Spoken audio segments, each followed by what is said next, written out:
This video will deal with equations of circles in standard form.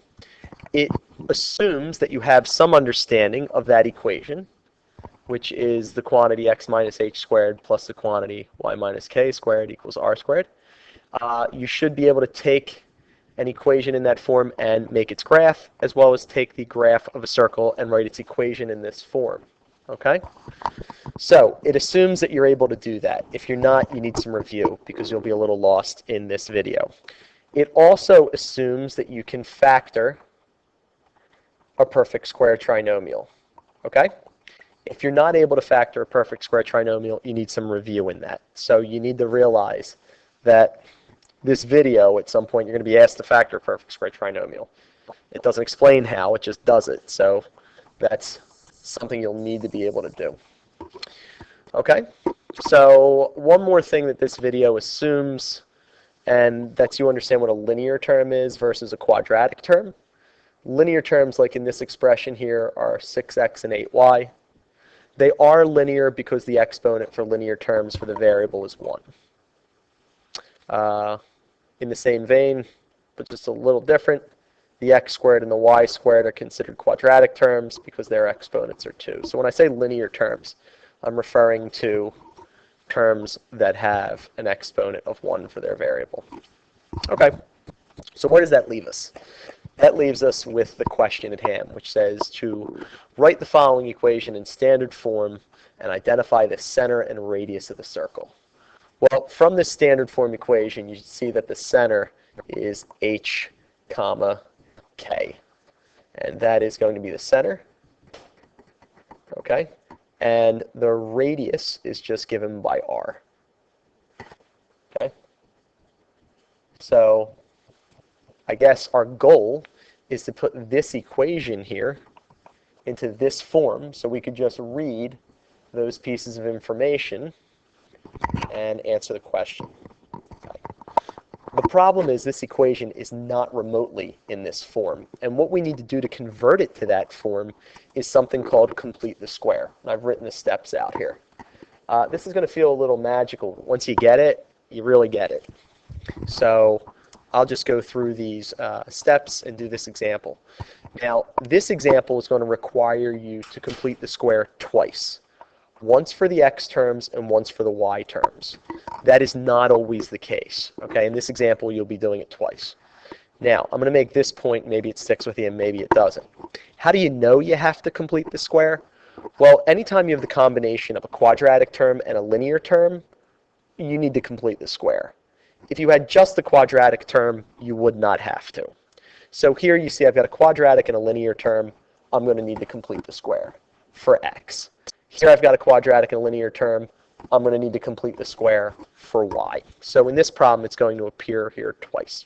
Okay, so I'll read the steps and then we'll get going. It says 1, isolate the constants to the right side of the equation. Constants are non-variable terms.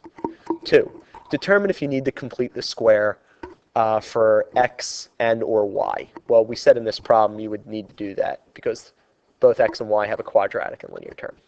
Now, steps 3 and 4 are mental. They're part of the trick, per se, to doing this. It's step 3 says have the coefficient of the linear term. You do that mentally. 4 says square root of the result. You do that mentally. 5 says add the result to both sides of the equation. You do that actually. Okay? 6 says to group the perfect square trinomial or nomials if you're doing 2 complete the squares, and factor it into a binomial square. I guess it's factor it or them, right, if you have 2 of them. Okay, so let's take a look at this example. It says x squared minus 6x plus y squared plus 8y minus 12 equals 0. Step 1 is to isolate the constants to the right side of the equation. Well, I see that the minus 12 is my constant because it's non-variable, so I will isolate that to the right side, and that's just going to give me x squared minus 6x plus y squared plus 8y equals 12. Step 2 is determine if you need to complete the square for x and or y. Well, again, I have a quadratic and linear term. I have to do it for the x's. I have a quadratic and linear term. I have to do it for the y's. So because I have to complete the square, I'm going to need to add a term. So I set this up where I just got a little blank here. And similarly for the y's, I've also got a blank.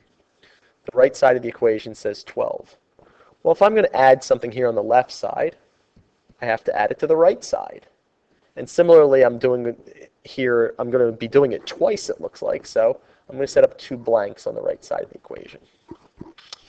So I guess in step 2, the one thing it should also say here is where it says determine if you need to complete the square. And if you do, set up a place where you're going to be able to do that. Now, what's it mean to complete the square? Well, it means turning these 2 terms into a perfect square trinomial by adding this 3rd term. So that's what steps 3, 4, and 5 do. So it says in step 3 to have the coefficient of the linear term. So half of -6 is, -3. And then step 4 says to square that, which gives me 9. That's all mental. And then I'm going to add 9 here. And then I'm going to add that here to keep the equation balanced. Similarly, for the y values, I'm going to do this as well. So I take my linear term, which is right here. I cut the coefficient in half, which gives me 2. I cut the coefficient in half, which gives me 4. And then I square it, which is going to give me 16. And then I add the 16 to both sides of the equation.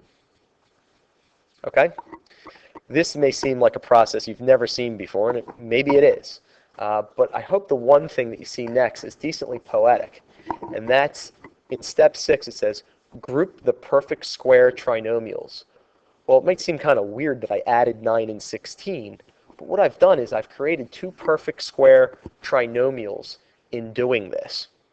So now I can factor, I'll factor this green one here, the first 3 terms, into x minus 3 squared. Again, the magic here is an assumption that you can factor a perfect square trinomial.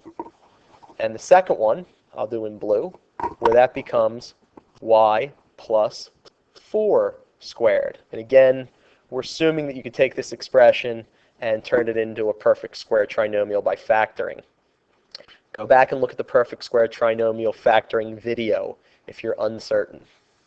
Continuing on, this says that it's equal to 12 plus 9 plus 16, which is 37. Okay? So now, quite magically, quite lovely, if that's even a word, I've now written that equation in the form of a circle given by the standard form equation. So from here, I can say the center and the radius. The center of h and k, both are the opposite of what I'm looking at in the equation. It seems like there is a minus 3. Well, that means that h equals 3. And in the next quantity, it seems there's a 4, which means that k is negative 4. So that means the center of this circle is 3 comma negative 4. Given by the standard form, we see that r squared equals 37, which means r equals plus or minus the square root of 37, but because it's a radius, which is a distance, it's just the square root of 37. So my final answers here are that the center of the circle is 3 comma negative 4, and that the radius is the square root of 37. So you'll be asked to practice this over and over. You'll also use a process very similar to this in dealing with standard forms of ellipses. So it's very important that you get this idea of completing the square down in this video. Again, how does it work? Well, it works by taking 2 given terms and saying, what's that 3rd term that I can put in so that it's a perfect square trinomial so that the 3 terms can be factored into the binomial squared. Okay, and again, I'll try and leave you with this idea. How do you know you have to complete the square? Well, in the given problem, if they give you a quadratic and linear term, it's going to become needed that you add the 3rd term. So we see that in this problem for both x and y, that you had to add a 3rd term because you have a quadratic term and a linear term for both x and y. So I hope that helped, and enjoy. Take a look and practice, and feel free to ask questions.